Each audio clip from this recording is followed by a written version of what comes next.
বর্বরতা ও নৃশংসতার ১৪ বছর পূর্ণ হলো আজ। ২০০৯ সালের ২৫ ও ২৬ ফেব্রুয়ারি ঘটে দেশের ইতিহাসে অন্যতম জঘন্য হত্যাকাণ্ড। পিলখানায় তৎকালীন বিডিআর সদর দপ্তরে হত্যাকাণ্ডে প্রাণ হারান ৫৭ জন সেনা কর্মকর্তা সহ মোট ৭৪ জন।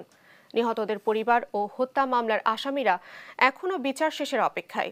অ্যাটর্নি জেনারেল জানান, এ বছরই শুরু হবে আপিল শুনানি। আর আসামি পক্ষের দাবি, বিচার শুরু হচ্ছে না রাষ্ট্রের গাফিলতিতে। বিস্তারিত শামিমা আক্তারের রিপোর্টে। ২০০৯ সালের ২৫ ও ২৬ ফেব্রুয়ারি তৎকালীন বাংলাদেশ রাইফেলস বিডিআর সদর দপ্তর পিলখানায় ওই বিদ্রোহে নিহত হন ৫৭ সেনা কর্মকর্তা সহ মোট ৭৪ জন। ওই ঘটনার বর্বরতায় গোটা জাতিকে হতবিহ্বল করে দেয়।